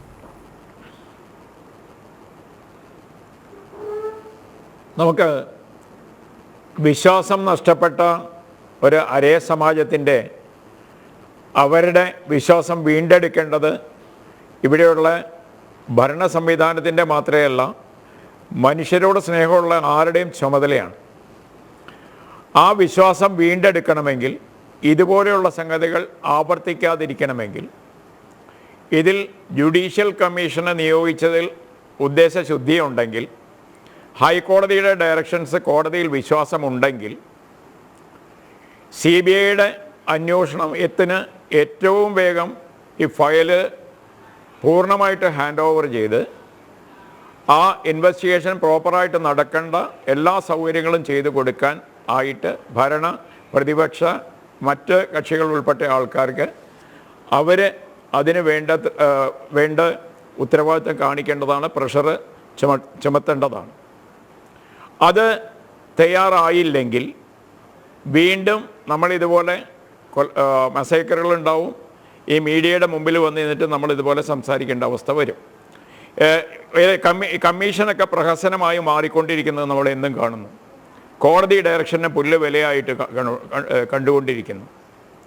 എനിക്ക് തോന്നുന്ന കോടതി തന്നെ, it is high time the court intervened to see that the files are transferred to CBI. കോടതിയുടെ ഭാഗത്ത് തന്നെ വളരെ കർശനമായിട്ടുള്ള നടപടി ഉണ്ടാവേണ്ടതാണ്. ഈ നിയമത്തിൻ്റെ മുമ്പിൽ മുഖ്യമന്ത്രിയാണെങ്കിലും ഞാനാണെങ്കിലും ആരാണെങ്കിലും യാതൊരു സ്വാധീനവുമില്ലാത്ത, സാമ്പത്തിക ബാക്ക്ഗ്രൗണ്ടില്ലാത്ത എല്ലാവരും തുല്യരാണ്. കോൺസ്റ്റിറ്റ്യൂഷനെ കുറിച്ചിട്ടും കോൺസ്റ്റിറ്റ്യൂഷൻ നമുക്ക് ഗ്യാരണ്ടി ചെയ്യുന്ന സ്വാതന്ത്ര്യങ്ങളെക്കുറിച്ചും പറയുന്ന സമയത്ത് നമ്മളെല്ലാവരും തുല്യരാണ്. ആ തുല്യരായിട്ടുള്ള ആൾക്കാർ കോടതിയെ ബഹുമാനിക്കാതിരിക്കുമ്പോൾ, ഭരണഘടനയെ നിഷേധിക്കുന്ന സമയത്ത്, ഭരണഘടനയുടെ സംരക്ഷകരായിട്ടുള്ള കോടതിയെ, ജുഡീഷ്യറിയെ അവരെ നിരാകരിക്കുന്ന സമയത്ത് അവരെ കൊണ്ട് ചെയ്യിപ്പിക്കാനായിട്ട് എല്ലാ ഉത്തരവാദിത്തപ്പെട്ടവർ അവർ മുന്നോട്ടേക്ക് വരണം. പല രാഷ്ട്രീയ കക്ഷികളിൽപ്പെട്ട അതുപോലെ നല്ല മനോഭാവം വച്ച് പുലർത്തുന്നവരാണ് ഈ നാട്ടിനെ മുന്നോട്ടേക്ക് കൊണ്ടുപോകുന്നത്. ഈ കോവിഡിൻ്റെ സമയത്ത് ഒരുപാട് മനുഷ്യസ്നേഹികളുണ്ടെങ്കിലും ഇതിന് നേതൃത്വം കൊടുത്ത് മുന്നോട്ട് പോകുന്ന മാതൃകയായിട്ട് വരുന്ന വലിയ സമുന്നതന്മാരായിട്ടുള്ള ആൾക്കാർ, ലോവർ ലെവലിലുള്ള ആൾക്കാർ, മുകളിൽ തൊട്ടുള്ള ആൾക്കാർ, അവരാണ് വ്യത്യസ്തത പുലർത്തുന്നത്. ആ വ്യത്യസ്തത പുലർത്തുന്ന ആൾക്കാരെയാണ് കോവിഡിൻ്റെ സമയത്തും വേണ്ടത്, ഇനി എന്നും നമ്മുടെ നാടിന് വേണ്ടത്. അപ്പോൾ തീർച്ചയായിട്ടും ഇന്ന് ഈ മാറാട് ഡിസ്കസ് ചെയ്യുമ്പോൾ നമ്മുടെ ഇവിടെ ഇരിക്കുന്ന പാനലിസ്റ്റുകളുടെ മനസ്സിൽ അങ്ങനെ ഒരു ഇതുണ്ടാവട്ടെ. ഭരണഘടനയെ മാനിക്കുന്നുണ്ടെങ്കിൽ തീർച്ചയായിട്ടും ഒരു CBI അന്വേഷണം, പ്രത്യേകിച്ച് 2 സമുദായങ്ങൾ തമ്മിലുള്ള വിശ്വാസം വീണ്ടെടുക്കണമെങ്കിൽ CBIയുടെ ഒരു ഇൻവെസ്റ്റിഗേഷൻ എത്രയും വേഗം നടത്തുവാൻ വേണ്ടിയിട്ട് മുഖ്യമന്ത്രി ഈ ഫയൽ ഹാൻഡ് ഓവർ ചെയ്യേണ്ടതാണ്. അതിൻ്റെ പൂർണ്ണമായ ഫയൽ ഹാൻഡ് ഓവർ ചെയ്യാനായിട്ട് ഒരു ഓർഡറിൻ്റെ മാത്രമേ ആവശ്യമുള്ളൂ. ബന്ധപ്പെട്ട അധികാരികൾ അത് ഹാൻഡ് ഓവർ ചെയ്യുന്നുണ്ട്. Yes, R V Babu. അത് നമ്മുടെ ബേസിക് ഡ്യൂട്ടിയാണ്. തീർച്ചയായും സർ, തീർച്ചയായും. Shri R V Babu. അല്ല, ശ്രീ കൃഷ്ണകുമാർജി പറഞ്ഞതിനോട് അനുബന്ധമായിട്ട് പറയാനുള്ളത്, അദ്ദേഹത്തിനും അറിയാം നമ്മുടെ കേരളത്തിലെ പല തീവ്രവാദ കേസുകളുടെയും ഫയല് നഷ്ടപ്പെട്ടിരിക്കുകയാണ്. ഇപ്പം ഇവിടെ ഈ മാറാടിൻ്റെ തന്നെ അനുബന്ധ ഫയലുകൾ കാണാനില്ല എന്ന് സത്യവാങ്മൂലം കൊടുത്തിരിക്കുകയാണ് പോലീസ് ഹൈക്കോടതിയിൽ. എത്ര തീവ്രവാദ കേസുകളുടെ ഫയൽ അപ്രത്യക്ഷമായി. അപ്പോൾ ഫയൽ കൊടുക്കാൻ പറഞ്ഞാൽ ഫയൽ ഉണ്ടാവണ്ടേ? പല ഫയലുകളും ഈ തീവ്രവാദ സംബന്ധമായ കേസുകളുടെ ഫയൽ പലതും നഷ്ടപ്പെടുന്നു എന്നുള്ള അതിദുരൂഹമായ സാഹചര്യം നിലനിൽക്കുന്നു. ഇവിടെ നമ്മളൊരു കാര്യം കൂടി മനസ്സിലാക്കണം. ഇവിടെ പരസ്പരം പങ്കുകച്ചവടം നടക്കുക. ഇപ്പൊ 2017 CBI കേസ് രജിസ്റ്റർ ചെയ്യുമ്പോൾ ആദ്യം FIR ഇട്ട് രജിസ്റ്റർ ചെയ്തിരിക്കുന്ന ആർക്കെതിരെയാ? മായിൻ ഹാജിക്കെതിരെ, മുസ്ലിം ലീഗിന്റെ സംസ്ഥാന സെക്രട്ടറി മായിൻ ഹാജിക്കെതിരെയും അവിടെ മുസ്ലിം ലീഗിന്റെ വാർഡ് മെമ്പർ മൊയ്തീൻ കോയക്കെതിരെയാണ്. അവിടെ തന്നെ പിന്നീട് അന്വേഷണം എവിടെ എത്തുമെന്നുള്ളത് നമുക്കറിയാലോ. ഇവരൊക്കെ തമ്മിൽ പരസ്പരം അഡ്ജസ്റ്റ്മെന്റ് ആണ്, യാതൊരു സംശയം വേണ്ട. അതോടൊപ്പം തന്നെ ശ്യാം, എനിക്ക് പറയാനുള്ളൊരു കാര്യം, ഈ രാഷ്ട്രീയ പ്രസ്ഥാനങ്ങളെയൊക്കെ നമ്മുടെ കേരളത്തിലെ പല ഭീകരവാദ സംഘടനകളും ഹൈജാക്ക് ചെയ്തിരിക്കുക. ഇവിടെ മാറാട് മാത്രമല്ല ഈ തരത്തിലുള്ള വിവിധ രാഷ്ട്രീയ പ്രസ്ഥാനത്തിലെ ആൾക്കാർ കൊലപാതകത്തിൽ പങ്കെടുത്തത്. ഒരു വാട്സപ്പ് ഹർത്താൽ നടന്നപ്പോൾ നമ്മൾ കണ്ടില്ല, അറസ്റ്റ് ചെയ്യപ്പെട്ടവരിൽ ആരൊക്കെയായിരുന്നു? അതിൽ CPM-കാരുണ്ട്, കോൺഗ്രസ്സുകാരുണ്ട്, ലീഗുകാരുണ്ട്, NDF-കാരുണ്ട്. ഈ ഹർത്താൽ നടത്തി അക്രമം നടത്തിയവരിലൊക്കെ ഈ രാഷ്ട്രീയ പ്രസ്ഥാനങ്ങളുണ്ട്. എന്ന് വെച്ചാൽ കേരളത്തിലെ രാഷ്ട്രീയ പ്രസ്ഥാനങ്ങളെയൊക്കെ അതിലേക്ക് നുഴഞ്ഞു കയറി ഈ ഭീകരവാദ പ്രസ്ഥാനങ്ങൾ ഹൈജാക്ക് ചെയ്യുന്ന ഒരു ദുരന്തത്തിലാണ് നമ്മൾ കേരളം നിൽക്കുന്നത്. അങ്ങേയറ്റം അപകടകരമായ ഒരു അവസ്ഥയിലാണ് കേരളം അഭിമുഖീകരിക്കുന്നത്. ഇതിനെ വസ്തുനിഷ്ഠമായി മതേതരത്വത്തിന്റെ യഥാർത്ഥ ആ അന്തരീക്ഷത്തിൽ നിന്നുകൊണ്ട് നേരിട്ടില്ലെങ്കിൽ ഒരു വലിയ അപകടത്തിലേക്ക് കേരളം പോവുകയാണ്. ഇത് വോട്ടിന് വേണ്ടി, അധികാരത്തിന് വേണ്ടി തിരിച്ചറിയാതിരുന്നാൽ, എനിക്കിനി ബഹുമാനപ്പെട്ട നിയാസിനോടടക്കം പറയാനുള്ളത്, നമ്മൾ നമ്മുടെ സ്വന്തം നാടിന്റെ കുഴി തോണ്ടുകയായിരിക്കും ചെയ്യുന്നത്. ഈ ലോകത്ത് ഇത്രയും സ്വാതന്ത്ര്യത്തോടെ, ഇത്രയും സഹവർത്തിത്വത്തോടെ ജീവിക്കുന്ന ഈ രാജ്യത്തെ നശിപ്പിക്കാൻ, ഭീകരവാദികൾക്ക് ചൂട്ടുപിടിക്കാൻ ഏതെങ്കിലും രാഷ്ട്രീയ പ്രസ്ഥാനം തയ്യാറാവുന്നുണ്ടെങ്കിൽ അതിനോട് വിട പറയുക, അതിനെ തള്ളിപ്പറയാൻ നിയാസ് അടക്കമുള്ള ആളുകൾ രംഗത്ത് വരണം എന്നാണ് എനിക്ക് ഈ അവസരത്തിൽ സൂചിപ്പിക്കാനുള്ളത്. ശ്രീ PN നിയാസ്, അവസാനമായി ഒരൊറ്റ ചോദ്യം. ഭരണചക്രം ഇനിയും തിരിയുകയാണെങ്കിൽ മുഖ്യൻ സ്ഥാനത്ത്, മുഖ്യൻ്റെ കസേരയിൽ ഇന്ന് പിണറായി വിജയന് പകരം നാളെ ഒരു കോൺഗ്രസ് മുഖ്യമന്ത്രി വരികയാണെങ്കിൽ ശക്തമായ നടപടി ഉണ്ടാകുമോ ഈ വിഷയത്തിൽ? തീർച്ചയായും ശ്രീ ബാബു, ഞാനത് വ്യക്തമായിട്ട് പറയാം. കോൺഗ്രസ് ഇവിടെ നിങ്ങൾ പറയുന്ന ഇടതും വലുതും ഒരുപോലെയാണെന്ന് പറയാം. അങ്ങനെയല്ല. ഇത് പുറത്തു കൊണ്ടുവന്നതും ഇത്തരത്തിലുള്ള കാര്യങ്ങൾ ഉണ്ട് എന്ന് കണ്ടെത്താൻ കഴിഞ്ഞതും അത് ഞങ്ങൾ ജുഡീഷ്യൽ അന്വേഷണ കമ്മീഷൻ വന്നതുകൊണ്ടാണ്. അത് വ്യക്തമായ അതിനുള്ള എല്ലാ സൗകര്യങ്ങളും ചെയ്തു കൊടുത്തിട്ടാണ്. ഇവിടെ പല ജുഡീഷ്യൽ കമ്മീഷനുകളെയും പ്രഖ്യാപിച്ചു കഴിഞ്ഞാൽ അവർക്ക് ഒരു സൗകര്യവും ചെയ്തു കൊടുക്കാത്ത എത്രയോ അന്വേഷണ കമ്മീഷൻ ഇവിടെയുണ്ട്. പക്ഷേ ഇവിടെ അങ്ങനെയല്ല. അന്നത്തെ മുഖ്യമന്ത്രി ഉൾപ്പെടെയുള്ള ആളുകൾ അവിടെ വന്ന് മൊഴി കൊടുക്കുന്നു. മണിക്കൂറുകളോളം അദ്ദേഹം അതിന് ചെലവഴിച്ചു. നിങ്ങൾ ആലോചിക്കേണ്ടത്, ഇവിടെ ഞാൻ രാധാകൃഷ്ണൻ ഇവിടെ പറഞ്ഞത് ഞാൻ വ്യക്തമായിട്ട് പറയാം. ഇപ്പോൾ 2 പ്രളയം വന്നപ്പോഴും നമ്മുടെ മനസ്സിനെ പിടിച്ചുലക്കിയതാണ് അവിടെ സ്വന്തം ജീവൻ പോലെ ബലിയേൽപ്പിച്ചുകൊണ്ട് മുന്നോട്ട് വന്ന അരിയ സമാജത്തിൽപ്പെട്ട ആളുകൾ, അതുപോലെ തന്നെ ഈ മത്സ്യത്തൊഴിലാളികൾ. അവരുടെയൊക്കെ ഉള്ള പ്രദേശത്ത് ഇതുപോലെയുള്ള പ്രശ്നങ്ങൾ ഉണ്ടാക്കി അതിനിടയിൽ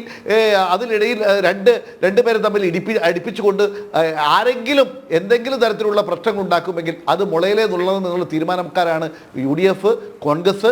അതുകൊണ്ട് തന്നെ പിന്നെ അതോടൊപ്പം തന്നെ ഒരു കാര്യം കൂടി ചേർത്ത് പറയണം. ഇവിടെ നിങ്ങൾ തന്നെ നേരത്തെ തീരുമാനിക്കുന്ന ഒരു വർഗീയ സംഘടന ഉണ്ടാക്കിക്കൊണ്ട് തീവ്രവാദമാണ്, അതിൽ പ്രതികൾ ഇന്ന ആളുകളാണ് എന്ന് പറഞ്ഞുകൊണ്ട് ആരെങ്കിലും വ്യക്തിപരമായി നിങ്ങളുള്ള ദേഷ്യം തീർക്കുവാൻ വേണ്ടി അവരെ അതിൽ ഉൾപ്പെടുത്താനുള്ള ശ്രമമാണെങ്കിൽ അത് ഞങ്ങൾ അംഗീകരിക്കില്ല. മറിച്ച് യഥാർത്ഥത്തിൽ അന്വേഷണം കണ്ടെത്തി യഥാർത്ഥ രീതിയിൽ മുന്നോട്ട് കൊണ്ടുപോകാൻ, യഥാർത്ഥ കുറ്റവാളികളെ ശിക്ഷിക്കുന്നതിന് ഏതറ്റം വരെയും മുന്നോട്ട് പോകാൻ UDF-ഉം കോൺഗ്രസും മുന്നോട്ട് വന്നിട്ടുണ്ട്. ഇത് ഞാനൊരു കാര്യം പറയാം. രണ്ടാമത്തെ കൂട്ടക്കാലം ഒരു കാരണവശാലും ന്യായീകരിക്കാൻ പറ്റാത്തതാണ്. അത് ചെയ്ത കുറ്റവാളികളെ നിയമത്തിൻ്റെ മുമ്പിൽ കൊണ്ടുവന്നവരാണ്. അവരെ ശിക്ഷിക്കാൻ നിയമപരമായി മുന്നോട്ട് കൊണ്ടുവന്ന UDF മാത്രമാണ്. രണ്ടാമത് അന്വേഷണ കമ്മീഷൻ റിപ്പോർട്ട് വന്നപ്പോൾ ഒരു തുടർ നടപടി എടുക്കാതെ, അല്ലെങ്കിൽ ഈ CBI അന്വേഷണം തീരുമാനിച്ചിട്ട് പോലും അവർക്ക് ആവശ്യമായ കാര്യങ്ങൾ കൊടുക്കാതെ മുന്നോട്ട് പോയ CPM-ന്റെ രാഷ്ട്രീയ ലാക്ക് കൂടി നിങ്ങൾ മനസ്സിലാക്കണം. അപ്പോൾ എല്ലാ തരത്തും പ്രശ്നങ്ങൾ ഉണ്ടാക്കി അതിൽ തങ്ങൾക്ക് എന്തെങ്കിലുമൊക്കെ നേട്ടങ്ങൾ ഉണ്ടാക്കുക എന്നുള്ള തീരുമാനമാണ്. ഞാനൊരു വിവാദത്തിന് വേണ്ടി അല്ലെങ്കിൽ ഞാനൊരു കാര്യം പറയാം. അതിനു മുമ്പ് നടന്ന രാഷ്ട്രീയ കൊലപാതകങ്ങളിലുള്ള ആളുകളുടെ കൂടി പങ്ക് ഒന്നാം പ്രശ്നത്തിലും രണ്ടാം പ്രശ്നത്തിലും ഉണ്ടോ എന്ന് കൂടി സംശയിക്കുന്ന ധാരാളം പേര് ഞങ്ങളുടെ ജില്ലയിൽ ഉണ്ട് എന്നുള്ള കാര്യം ഇവിടെ അല്ല, ഈ ശക്തമായ നടപടിയിലേക്ക് പോകുമ്പോൾ നേരത്തെ ആർ വി ബാബുവും ഒപ്പം തന്നെ ഈ എൻ പി രാധാകൃഷ്ണൻ ഒക്കെ ചൂണ്ടിക്കാണിച്ചതുപോലെ മുസ്ലിം ലീഗിലെ പ്രമുഖരായ നേതാക്കൾക്കെതിരെയൊക്കെ എഫ്ഐആർ രജിസ്റ്റർ ചെയ്തിരുന്നു. അതിലൊരു നടപടി ഉണ്ടായിട്ടില്ല. ഒരു ഗൂഢാലോചനയുടെ ഒരു വലിയ കാര്യങ്ങൾ തന്നെ നേരത്തെ തൊട്ടടുത്തിരുന്ന ശ്രീ എൻ പി രാധാകൃഷ്ണൻ ചൂണ്ടിക്കാണിച്ചിട്ടുണ്ട്. അതിലൊന്നും നടപടി ഉണ്ടായിട്ടില്ല. സംരക്ഷിക്കുന്ന വരണം. എല്ലാ യഥാർത്ഥത്തിൽ കുറ്റവാളികൾ ആരെങ്കിലും ഉണ്ടെങ്കിൽ അത് രാഷ്ട്രീയക്കാരാവട്ടെ ഉദ്യോഗസ്ഥരാവട്ടെ അവരെയൊക്കെ പുറത്തു കൊണ്ടുവരുന്നതാണ് കോൺഗ്രസിന്റെ നിലപാട്. അത് അതിനുള്ള ചങ്കൂറ്റം കോൺഗ്രസ് കാണിക്കുമോ എന്നതാണ് ചോദ്യം. നിലപാട് ഈ സമയത്ത് 2003 നമ്മൾ കണ്ടതാണ് കോൺഗ്രസിന്റെ നിലപാട്. അത് കഴിഞ്ഞ് LDF സർക്കാർ 2006 വന്നു. വില കുറിച്ച്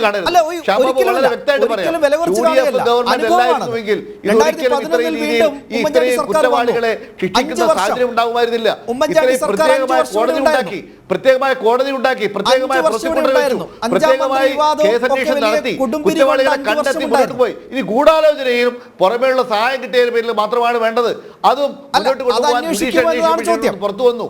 ശ്യാംബാബു ഇത് എല്ലാം ഷാംബാബുവിന്റെ രണ്ടാമത് അവതരണം എനിക്ക് നന്നായി. കാരണം ഞാനതിൽ ഇടപെട്ടതിലേക്ക് ശ്യാംബാബു പറഞ്ഞ അവതരണം എനിക്കത് അദ്ദേഹത്തിന് പൂർണ്ണമായി ഞാൻ ഉൾക്കൊള്ളുകയാണ്. അത് തന്നെയാണ് ഈ ചർച്ചയുടെ ഉദ്ദേശമെങ്കിൽ അത് തീർച്ചയായും അത് ഗുണകരമാണ്. അത്തരത്തിലുള്ള ചർച്ചയിലേക്ക് കൊണ്ടുവന്നിരിക്കുന്ന മൂല്യകാര്യങ്ങൾ അത് ഗുണകരമായ സമൂഹത്തിന് ഗുണകരമാകണം. ബാബു പറഞ്ഞ കാര്യങ്ങൾ 100% ഞാൻ അംഗീകരിക്കുന്നു. ഇവിടെ ഒരു കാര്യം പറയണ്ടേ, അക്രമം ഏത് ഭാഗത്തുണ്ടായാലും, അത് ഈ ഭാഗത്തുണ്ടായാലും ആ ഭാഗത്തുണ്ടായാലും അക്രമം തന്നെയാണ്. അത് ഗൂഢാലോചന എവിടെ ഉണ്ടായാലും അത് ഗൂഢാലോചന തന്നെയാണ്. അത് പുറമേയുള്ള സഹായം എവിടെ ഉണ്ടായാലും അത് പുറമേയുള്ള സഹായം അത് തെറ്റായ കാര്യമാണ്. അത് അംഗീകരിച്ചാൽ മതിയാവും. ശ്രീ പി എൻ നിയാസ്, കുറച്ചുകൂടി ഒന്ന് ആക്യുറേറ്റ് ആകാം, സ്പെസിഫിക് ആകാം. തിരിഞ്ഞു നോക്കുമ്പോൾ ഒരുപാട് വീഴ്ചകൾ ഉണ്ടായിട്ടുണ്ട്. ആന്റണി സർക്കാരിൻ്റെ കാലത്ത് വീഴ്ച ഉണ്ടായിട്ടുണ്ട്. പിന്നീട് LDF സർക്കാർ മാറി UDF സർക്കാർ വന്നപ്പോഴും 5 വർഷം ഉണ്ടായിരുന്നു കയ്യിൽ. 5 വർഷം.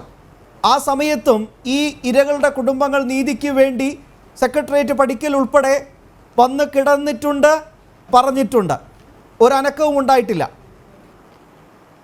ഈ നടപടികൾ ഇപ്പോൾ താങ്കൾ തന്നെ ചൂണ്ടിക്കാണിച്ച ഇത്തരത്തിലുള്ള അന്വേഷണം നടത്തി കണ്ടെത്തി 90 ദിവസത്തിനുള്ളിൽ കുറ്റപത്രം സമർപ്പിച്ചു. അവരെ ശിക്ഷിച്ച് അവർ ജയിലിലടച്ചത് അത് നമ്മുടെ UDF ഗവൺമെന്റിന്റെ നേട്ടമായി തന്നെ ഞാനത് കാണുകയാണ്. ഞാൻ ചോദിക്കുന്നത് ഒന്നുകൂടി സ്പെസിഫിക്കായി ചോദിക്കുകയാണ്. കൊന്നവന്മാരെ പിടികൂടി, കൊല്ലിച്ചവന്മാർക്കെതിരെ നടപടി ഉണ്ടാകുമോ? ആർ വി ബാബു ചോദിച്ച ചോദ്യം വളരെ പ്രസക്തമാണ്. തീർച്ചയായും അത് 100% UDFനെ സംബന്ധിച്ചിടത്തോളം അത്തരത്തിലുള്ള ഗൂഢാലോചന ഉണ്ടെങ്കിൽ അത് കുറ്റമറ്റ അന്വേഷണം നടത്തി യഥാർത്ഥ രീതിയിലുള്ള കാര്യങ്ങൾ പുറത്തു കൊണ്ടുവന്ന് മുന്നോട്ട് കൊണ്ടുപോകുന്നതിന് UDFന്റെ എല്ലാ പിന്തുണയും. അക്രമത്തിനെതിരായി അത് ആര് ചെയ്താലും, ഈ കൊലപാതകം ആര് ചെയ്താലും അതിന് യാതൊരു ന്യായീകരണവും കോൺഗ്രസിന്റെ ഭാഗത്തും ഒരു കാലത്തും ഉണ്ടാവില്ല. ഇത് CPM അല്ല, ഇത് കോൺഗ്രസിന്റെ നിലപാട് അതാണ്. ശ്രീ എൻ പി രാധാകൃഷ്ണൻ ഈ നിലപാട് എങ്ങനെ നോക്കിക്കാണും? എനിക്ക് വിശ്വാസമില്ല. കാരണം എന്താണെന്ന് വെച്ചാൽ നിങ്ങൾ ഈ കേരളത്തിൽ നടന്നിട്ടുള്ള കുറേ സംഭവങ്ങളെക്കുറിച്ചൊന്ന് മനസ്സിലാക്കി. ഞാൻ ചുരുക്കി പറയാം. 1985 ഇന്ത്യയുടെ മോചനം ഇസ്ലാമിലൂടെ എന്ന് പറഞ്ഞൊരു മുദ്രാവാക്യം പറഞ്ഞത്.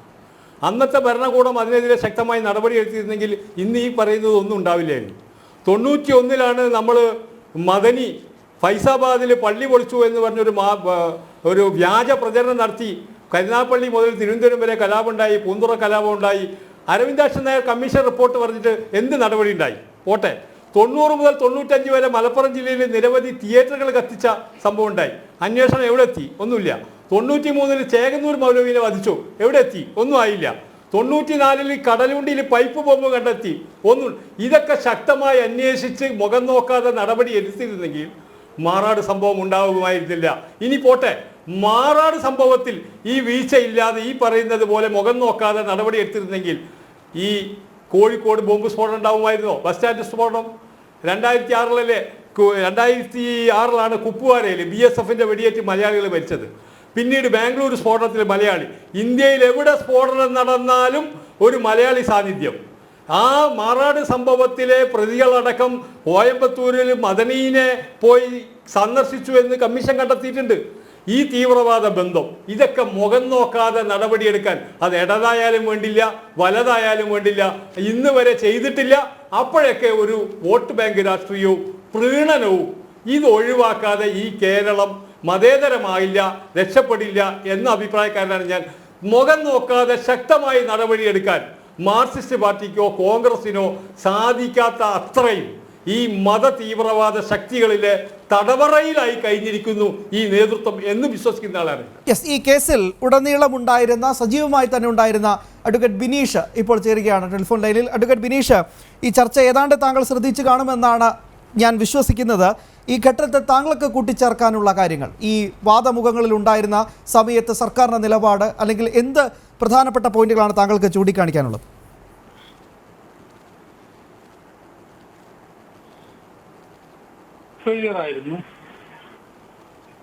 ഹലോ, ശ്രീ ബിനീഷ്, കേൾക്കാം, പറഞ്ഞോളൂ. ഈ കേസ് സംബന്ധമായിട്ട് ഞാനത് കേൾക്കാത്തതുകൊണ്ട് പൊതുവായിട്ട് പറയാം.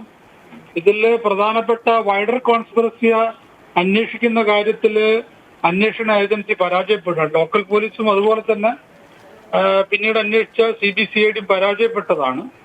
ആ കാര്യത്തിലേക്ക്, ആ വൈഡർ കോൺസ്പിറസിയിലേക്ക് വിരൽ ഒരുപാട് കാര്യങ്ങൾ ഞങ്ങൾ പല അവസരത്തിൽ ചൂണ്ടിക്കാണിക്കപ്പെട്ടിട്ടും അത് വേണ്ടുന്ന രീതിയിൽ അത് അന്വേഷിക്കാനോ അതിന്റെ കാര്യങ്ങളെക്കുറിച്ച് വേണ്ടുന്ന രീതിയിലുള്ള ഒരു ചർച്ച നടത്താനോ അന്വേഷണ ഉദ്യോഗസ്ഥന്മാർ ആരും തന്നെ തയ്യാറായിട്ടില്ല എന്നുള്ളതാണ് സത്യം. കൃത്യമായൊരു കോൺസ്പിറൻസി അത് ട്രയൽ സമയത്തും ഫീൽ ചെയ്തിരുന്നു അല്ലേ? തീർച്ചയായിട്ടും. അത് ട്രയൽ കോടതിയിൽ അന്നത്തെ ജഡ്ജ്, മാറാട് സ്പെഷ്യൽ കോടതി ജഡ്ജ്, അദ്ദേഹത്തിന്റെ വിധിന്യായത്തിൽ ആ കാര്യം പ്രത്യേകിച്ച് എടുത്ത് പറഞ്ഞിട്ടുള്ളതുമാണ്. ഒന്നുകൂടി ഒന്ന് പറയാമോ പ്രേക്ഷകർക്ക് വേണ്ടി എങ്കിലും? ഇത് രണ്ട് രീതിയിലുള്ള അന്വേഷണമാണല്ലോ നടന്നത്. ഒന്ന് മാറാട് ജുഡീഷ്യൽ കമ്മീഷന്റെ അന്വേഷണവും, രണ്ടാമത് ഈ ക്രിമിനൽ കേസിൽ പ്രതികളെ ശിക്ഷിക്കാനുള്ള ട്രയലുമാണല്ലോ നടന്നത്. മാറാട് ജുഡീഷ്യൽ കമ്മീഷനിലെ പ്രത്യേകിച്ചും അവസാന ഭാഗത്ത് അദ്ദേഹത്തിന്റെ ഫൈൻഡിങ്സും അതിന്റെ കൂടെ CBCIDയും അതേപോലെ തന്നെ DRIയും എല്ലാം ഒത്തൊരുമിച്ച് സമഗ്രമായിട്ടുള്ള അന്വേഷണം വൈഡർ കോൺസ്പിറസിയിൽ നടത്തണമെന്നത് പ്രത്യേകിച്ച് അടിവരയിട്ടുകൊണ്ട് സൂചിപ്പിച്ചാണ്. അതുപോലെ വിധിന്യായത്തില്, ക്രിമിനൽ കേസിന്റെ വിധിന്യായത്തിലും മാറാട് സ്പെഷ്യൽ ജഡ്ജ് ഈ ഒരു കോൺസ്പിറസി തെളിയിക്കുന്നതിൽ പ്രോസിക്യൂഷന്റെ ഭാഗത്ത്, അതായത് പോലീസ് അന്വേഷിച്ച് കണ്ടെത്തുന്നതിലുണ്ടായിട്ടുള്ള പരാജയവും ഇതിന്റെ പുറമെ വലിയ ഒരു കോൺസ്പിറസി ഉണ്ടെന്നും അത് അന്വേഷിക്കേണ്ടതാണെന്നും പ്രത്യേകിച്ച് പറഞ്ഞിട്ടുള്ളതാണ്. വിധിന്യായത്തിൽ അത് ചൂണ്ടിക്കാണിച്ചിരുന്നു അല്ലേ? അതെ അതെ അതെ. യെസ്, RV ബാബു, അതാണ് ഏറ്റവും പ്രധാനപ്പെട്ട കാര്യം. വിധിന്യായത്തിൽ കൃത്യമായി എഴുതിയിരുന്നു, ഒന്നും ഉണ്ടായിട്ടില്ല, ഒരു നടപടി ഉണ്ടായിട്ടില്ല.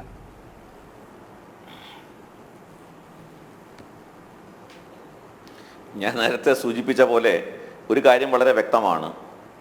ഈ മാറാട് സംഭവം പോലെ കേരളത്തിൽ ഒരുപക്ഷെ നമുക്കെല്ലാവർക്കും അറിയാം, കേരളത്തിൽ ഒരു സമാനതയില്ലാത്ത സംഭവമാണ് മാറാട് നടന്നത്.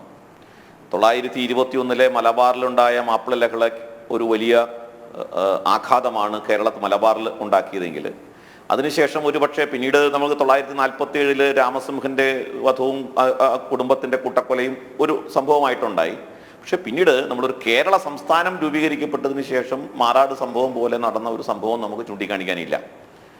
അത്രമാത്രം ഭീകരമായിട്ടുള്ള ഒരു ആക്രമണം നടന്നിട്ട് അതിൻ്റെ അന്വേഷണ കമ്മീഷൻ ശുപാർശ ചെയ്ത കാര്യങ്ങളിലേക്ക് കടന്നു ചെല്ലാനോ അതിൻ്റെ ഗൂഢാലോചന കണ്ടുപിടിക്കാനോ അതിൻ്റെ സാമ്പത്തിക സ്രോതസ് കണ്ടുപിടിക്കാനോ, അവിടെയൊക്കെ FM എന്ന് പറഞ്ഞിട്ടുള്ള ഒരു വ്യക്തിയുടെ പേര് വരെ അന്ന് വളരെ വ്യക്തമായി ചർച്ച ചെയ്തിരുന്നു. മുഹമ്മദ് ബിലാൽ എന്നാണ് അദ്ദേഹത്തിൻ്റെ പേരെന്നാണ് ഇപ്പം എൻ്റെ ഓർമ്മ. ശരിയാണോ എന്ന് എനിക്ക് ഒന്ന് കറക്റ്റ് ചെയ്യണമെങ്കിൽ ചെയ്യാം. അത്തരം ആളുകളിലൊക്കെ അന്ന് വളരെയധികം ചർച്ച ചെയ്യപ്പെട്ടതാണ്. പക്ഷെ അതൊന്നും ചർച്ച ചെയ്തില്ല. രാജ്യാന്തര ബന്ധമുണ്ട് എന്ന് പറഞ്ഞു. അപ്പൊ ഇതിലേക്കുള്ള അന്വേഷണം ഒന്നും പോകാതിരിക്കാൻ വേണ്ടി ആർക്കായിരുന്നു താല്പര്യം? ആർക്കായിരുന്നു അതിൻ്റെ പിന്നിലുള്ള താല്പര്യം? എന്തായിരുന്നു?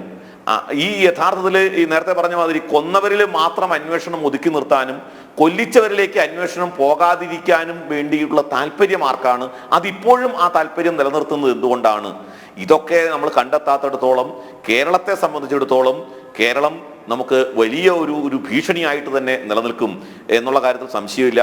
നിലവിൽ പുറത്തു വരുന്ന വാർത്തകൾ മുഴുവൻ നമുക്കറിയാം ഒട്ടും ആശാസ്യമല്ലാത്ത വാർത്തകളാണ് കേരളത്തിൽ നിന്ന് ഈ ഭീകരവാദത്തെ സംബന്ധിച്ച് പുറത്തു വരുന്ന വാർത്തകൾ.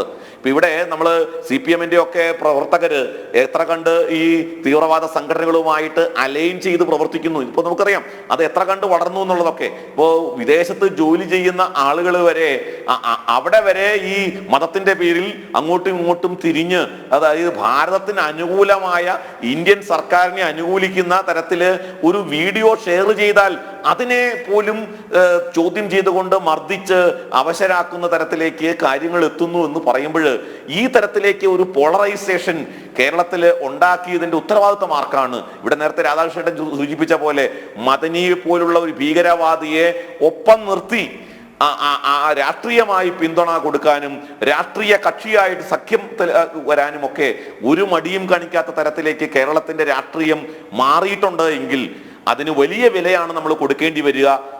ഒരർത്ഥത്തില് അതിന്റെ ദുരന്തം ഏറ്റുവാങ്ങേണ്ടി വരുന്നത് അസംഘടിതരായിട്ടുള്ള ഒരു ഭൂരിപക്ഷ സമൂഹമാണ് എന്നുള്ളതാണ് നാം കാണുന്ന ഒരു ഭയാശങ്കയോടെ കാണുന്ന, അല്ലെങ്കിൽ വളരെ ജാഗ്രതയോടെ കാണേണ്ടിയിരിക്കുന്നത്.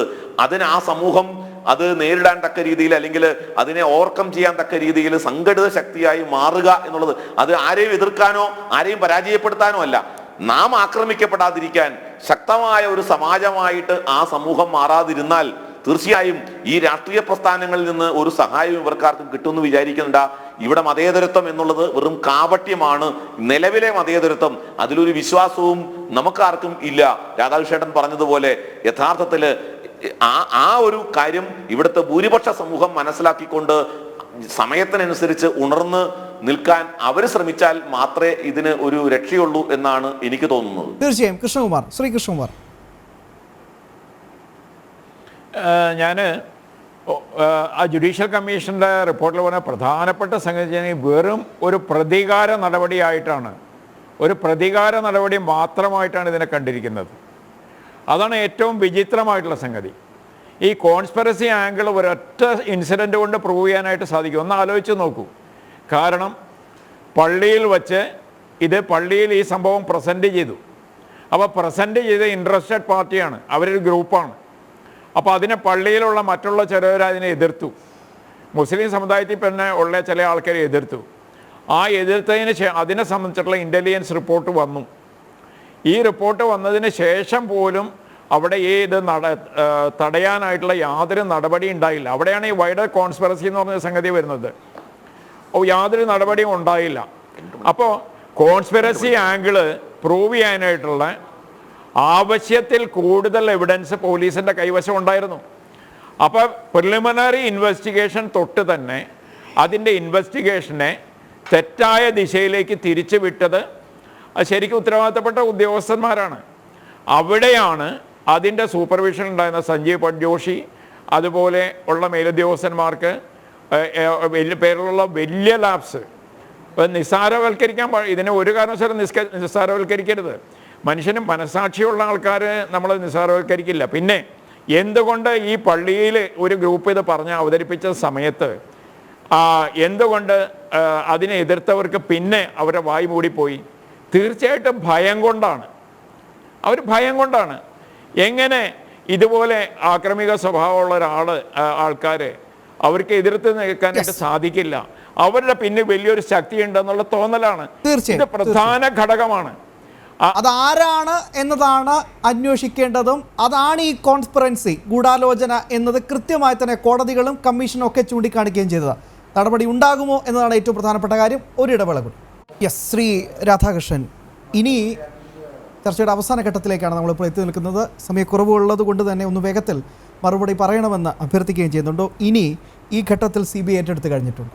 സ്വാഭാവികമായിട്ടും പിണറായി വിജയൻ സർക്കാർ രേഖകളൊന്നും കൊടുക്കുന്നില്ല എന്നതാണ് ഏറ്റവും പ്രധാനപ്പെട്ട കാര്യം. എങ്കിൽ പോലും ഈ അന്വേഷണം എങ്ങനെയാണ് നോക്കിക്കാണുന്നത്? ഇനിയും CBI അന്വേഷണം വളരെ വൈകി. CBIക്ക് ഇപ്പോൾ പല ആൾക്കാരും പറയുന്നത് ഇനി അന്വേഷിച്ചാൽ കാര്യമായി ഒന്നും കിട്ടില്ല എന്ന്. പക്ഷേ എന്നെപ്പോലുള്ള ആൾക്കാർ വിശ്വസിക്കുന്നത്, ഞാൻ അതാണ് നേരത്തെ സൂചിപ്പിച്ചത്, ധാരാളം കാര്യങ്ങൾ, ധാരാളം അന്വേഷണം മുന്നോട്ട് പോകേണ്ട ധാരാളം കാര്യങ്ങൾ നേരത്തെ അന്വേഷിച്ച ക്രൈംബ്രാഞ്ചും ലോക്കൽ പോലീസും ഒക്കെ വിട്ടുകളഞ്ഞ നിരവധി കാര്യങ്ങളുണ്ട്. കാരണം മാറാട് സംഭവം 2003 മെയ് 2-ന് 6:30 മണി മുതൽ ഏതാണ്ട് 7 മണി വരെയുള്ള അതിൻ്റെ ഇടയ്ക്ക് ഒരു 10-15 മിനിറ്റാണ് സംഭവം. ആ സംഭവം അത് നടന്നു കഴിഞ്ഞതിന് ശേഷമാണ് നമ്മൾ ഈ സമൂഹം മൊത്തം അറിയുന്നതെങ്കിൽ ഈ സംഭവം അന്ന് നടക്കാൻ പോകുന്നു എന്നറിയുന്ന ധാരാളം ആൾക്കാരുണ്ട്. ഈ സംഭവത്തിന് വേണ്ടി അതിന് മുമ്പേ ആസൂത്രണം ചെയ്തവരുണ്ട്. അതാണ് ഞാൻ നേരത്തെ സൂചിപ്പിച്ചത്. ആ ദിവസം കടലിൽ പോയി മത്സ്യബന്ധനം നടത്തി വേപ്പൂരിലേക്ക് വരുന്ന ഒരു ബോട്ട്, മാറാട് സംഭവം നടക്കുന്ന അതേ സമയത്ത് ആ ബോട്ടിനെ ആക്രമിക്കുന്നത് 100ഓളം വള്ളങ്ങളും ബോട്ടുമായി ആയുധങ്ങളുമായി വന്ന ആളുകളാണ്. അത് ചാലിയം ഭാഗത്തു നിന്നാണ് വന്നത്. അപ്പോൾ അവർക്ക് മാറാട് നടക്കുന്ന സംഭവം നേരത്തെ അറിയാം. ഞാൻ നേരത്തെ പറഞ്ഞ ടാക്സിയിൽ രക്തം കൊടുക്കാൻ പോയവർക്ക് മാറാട് സംഭവം നേരത്തെ അറിയാം. ഞാൻ നേരത്തെ പറഞ്ഞ അസിസ്റ്റൻറ്റ് കമ്മീഷണർ അബ്ദുൾ റഹീമിന് സംഭവം നേരത്തെ അറിയാം. അന്നത്തെ ദിവസം ഇല്ലാത്ത ലീവ് ഉണ്ടാക്കിയ അബ്ദുൾ ഹമീദിന് CIക്ക് ഈ സംഭവം നേരത്തെ അറിയാം. ജില്ലാ കലക്ടർ TO സൂരജിന്, അദ്ദേഹം അന്ന് തിരുവനന്തപുരത്താണ്, ആ കാരണം എന്താണെന്ന് ഇതുവരെ മനസ്സിലായിട്ടില്ല. അദ്ദേഹം ഇതിൽ നേരത്തെ അറിയുമെന്നുള്ളത് കമ്മീഷൻ തന്നെ കണ്ടെത്തിയിട്ടുണ്ട്. അദ്ദേഹം സഹായകമായ നിലപാട് സ്വീകരിച്ചിട്ടുണ്ട്. ഇൻ്റലിജൻസ് റിപ്പോർട്ട് പൂഴ്ത്തിവെച്ചിട്ടുണ്ട്. അത്തരം കാര്യങ്ങളൊക്കെ വിട്ടുപോയിട്ടുണ്ട്. CBI ഒരു ശുഷ്കാന്തിയോടുകൂടി ഇതിനെ ചില കാര്യങ്ങൾ കണക്കിലെടുത്താൽ ഇതിൻ്റെ യഥാർത്ഥ പ്രതികളിലേക്ക് എത്താം. നേരത്തെ പറഞ്ഞ FM മുഹമ്മദ് ബിലാൽ തന്നെയാണ്, എല്ലാവർക്കും അറിയാം. അദ്ദേഹമൊക്കെ രംഗത്ത് വന്നിട്ടുണ്ട്. അതുപോലുള്ള സാമ്പത്തിക സ്രോതസ് ഒഴുക്കിയിട്ടുള്ള ആളുകൾ മാത്രമല്ല, ഇവിടെ അധികം ചർച്ചയുടെ പോയത് നമ്മുടെ ക്രൈംബ്രാഞ്ച് അന്വേഷണം, CBI അന്വേഷണം നടക്കാത്ത സാഹചര്യത്തിലാണ് CM പ്രദീപ് കുമാറിൻ്റെ നേതൃത്വത്തിൽ ഒരു ക്രൈംബ്രാഞ്ച് അന്വേഷണം നടന്നത്. ആ അന്വേഷണം നടത്തിപ്പോയവരെത്തിയിട്ടുള്ളൊരു വഴിയുണ്ട്. അവർ കണ്ടെത്തിയിട്ടുള്ള അവസാനത്തെ കച്ചവടങ്ങൾ, കച്ചവട താല്പര്യങ്ങൾ, സ്ഥലക്കച്ചവടങ്ങൾ, സ്ഥാപന കച്ചവടങ്ങൾ, അതിൻ്റെ പങ്കാളികൾ, ഗുണഭോക്താക്കൾ അവിടെയൊക്കെ എത്തിയിട്ടുണ്ട്. ആ സമയത്താണ് അദ്ദേഹത്തെ സ്ഥലം മാറ്റുന്നതും ആ ടീമിനെ ഛിന്ന ഭിന്നമാക്കുന്നതും ഒക്കെ. അതിനുശേഷവും അത് എതിർപ്പുണ്ട് വന്നപ്പോൾ ഒരു ടീമിനെ നിശ്ചയിച്ചു. ആ അന്വേഷണം നടന്നില്ല. പിന്നെ അവിടെ ബാക്കി വെച്ച കുറേ കാര്യങ്ങൾ, ഞാൻ നേരത്തെ പറഞ്ഞു പോയിട്ടുള്ള മനഃപൂർവ്വം ഒഴിവാക്കിയിട്ടുള്ള കുറേ സംഭവങ്ങൾ, ഇതൊക്കെ വെച്ച് തൊയഞ്ഞാൽ ഒരു കരക്കെത്താൻ സാധിക്കുമെന്ന് തന്നെയാണ് ഞാൻ വിശ്വസിക്കുന്നത്. യഥാർത്ഥ പ്രതികളിലേക്ക് എത്താൻ ഇനിയും സാധിക്കും. അതിനുള്ള സാധ്യതയുണ്ട്. അത് CBIക്ക് സാധിക്കണം. അതിനുള്ള ഒരു ശുഷ്കാന്തി അന്വേഷണ ഉദ്യോഗസ്ഥന്മാർ ഇങ്ങനെ കൃത്യമായ നിലപാടെടുത്ത് സത്യങ്ങൾ തിരിച്ചറിഞ്ഞ് മുന്നോട്ട് പോയാൽ CBI അന്വേഷണ സംഘം മുന്നോട്ട് പോവുകയാണെങ്കിൽ, പിണറായി വിജയൻ സർക്കാർ രേഖകൾ കൊടുത്തിട്ടില്ല, അത് കിട്ടിക്കഴിഞ്ഞ് മുന്നോട്ട് പോവുകയാണെങ്കിൽ ചിലപ്പോൾ ഒരു പക്ഷേ ആരെങ്കിലും അടുത്ത് പരിചയമുള്ളവരൊക്കെ ഇതിൽ പെട്ടെന്നിരിക്കാം. ഒരു പക്ഷേ, ഇതൊക്കെ അനുമാനം മാത്രമേ ഉള്ളൂ, ആരോപണങ്ങൾ മാത്രമേ ഉള്ളൂ. അങ്ങനെയെങ്കിൽ ഈ അന്വേഷണത്തോട് കോൺഗ്രസിൻ്റെ പ്രതികരണം എന്തായിരിക്കും? ശ്രീ PM നിയാസ്. പക്ഷേ നിങ്ങളതിൽ സംശയിക്കേണ്ട കാര്യമില്ല. കോൺഗ്രസ് കാര്യത്തിൽ നിങ്ങൾ ആദ്യം മുൻകൂട്ടി കാണുകയാണ് ഇടതും വലതും ഇതിനെതിരാണ്. അങ്ങനെ ഇടതിന് എതിർപ്പ് ഉണ്ടാവും. അതിൽ ഞാൻ നേരത്തെ പറഞ്ഞ ഒരുപാട് കാര്യങ്ങളുണ്ട്. ഇവിടെ രാധാകൃഷ്ണൻ പറഞ്ഞ എല്ലാ കാര്യങ്ങളും ഞാൻ അംഗീകരിക്കുന്നില്ല. പക്ഷേ ഒരു കാര്യം നമുക്ക് എല്ലാവർക്കും ജുഡീഷ്യൽ അന്വേഷണ കമ്മീഷനിലും അതുപോലെ തന്നെ കേസന്വേഷണത്തിലുമൊക്കെ നമ്മൾ കണ്ടെത്തിയ ഒരു കാര്യം, ചില ഇൻ്റലിജൻസ് രംഗത്തെ അന്നത്തെ ആളുകളിൽ നിന്ന് വീഴ്ച ഉണ്ടായി എന്നുള്ളത് നമ്മൾ അംഗീകരിക്കപ്പെട്ട കാര്യമാണ്. അത് നമുക്ക് തീർച്ചയായും അത് കുറേ കൂടി അവർ ശ്രദ്ധയോടുകൂടി ചെയ്യേണ്ട കാര്യമായിരുന്നു. ആ ഇൻ്റലിജൻസ് വീഴ്ചയാണ് ഈ ക്രൈം ഇവിടെ നടക്കാനുള്ള സാഹചര്യം ഉണ്ടായി എന്ന് വിശ്വസിക്കാൻ കൃഷ്ണപ്രസാദ് പറഞ്ഞത് ഞാനത് അടിവരയിടുകയാണ്. തീർച്ചയായും അത്തരത്തിലുള്ള വീഴ്ച അത് ഒരിക്കലും അംഗീകരിക്കാൻ പറ്റുന്നതല്ല. ആ വീഴ്ചകൾ മനഃപൂർവ്വമാണെങ്കിൽ, ഞാൻ വീണ്ടും പറയാം, മനഃപൂർവ്വമാണെങ്കിൽ അത് ഒരിക്കലും നമുക്ക് വെറുതെ വിടാൻ പറ്റില്ല. വളരെ നന്ദിയുണ്ട് ശ്രീ PM നിയാസ്. ഈ ഘട്ടത്തിൽ ഇത്ര കൃത്യമായൊരു നിലപാട് താങ്കൾക്കെങ്കിലും സ്വീകരിക്കാൻ കഴിഞ്ഞതിൽ വലിയ രീതിയിൽ ചരിതാർത്ഥ്യം തോന്നുന്നുണ്ട്. മുഖം നോക്കാതെ നടപടി ഉണ്ടാകുമെന്നാണ് പ്രതീക്ഷിക്കപ്പെടുന്നത്. ഒരിക്കൽ കൂടി എടുത്ത് പറയുകയാണ്, ഈ ഘട്ടത്തിലും എന്തുകൊണ്ട് ഈ വിഷയം ചർച്ചയ്ക്കെടുത്തു? ഇവിടെ മനഃപൂർവ്വം എൻ്റെയും നിങ്ങളുടെയും നമ്മുടെ ഈ നാടിനെ ബോധപൂർവം ഇല്ലാതാക്കാൻ ശ്രമിക്കുന്ന ചില ശക്തികളുണ്ട്. അവർ അന്നേ തുടങ്ങിയതാണ് ഇത്തരത്തിലുള്ള പ്രവർത്തനങ്ങൾ നടത്താൻ. അവർക്ക് കുടപിടിക്കാൻ ചില രാഷ്ട്രീയ നേതാക്കൾ മുതിർന്നതുകൊണ്ടാണ് ഇന്ന് നാം അനുഭവിക്കുന്ന പല കാര്യങ്ങളും ഉണ്ടായത്. അത് ചൂണ്ടിക്കാണിക്കാനാണ് ഈ ചർച്ച, ഈ വിഷയം ഞങ്ങൾ കൃത്യമായി തന്നെ മെറിറ്റ് അടിസ്ഥാനത്തിൽ ഇങ്ങനെ വിപുലമായ രീതിയിൽ നടത്താൻ തീരുമാനിച്ചത്. ഒറ്റക്കെട്ടാണ് നമ്മൾ, ഒരേ മനസ്സോടെ ഈ നാടിൻ്റെ പുരോഗതിക്കായി മുന്നോട്ട് പോകുക തന്നെ ചെയ്യും. ഒരാൾക്കും നമ്മളെ വേർതിരിക്കാൻ കഴിയരുത്. അതിന് ഒരു സാഹചര്യവും നമ്മൾ ഉണ്ടാക്കി കൊടുക്കുകയും ചെയ്യരുത്. ജനം ഡിബേറ്റ് ഇവിടെ പൂർണ്ണമാകുകയാണ്. ചർച്ചയിൽ പങ്കെടുത്ത എല്ലാ അതിഥികൾക്കും നന്ദി, നമസ്തേ.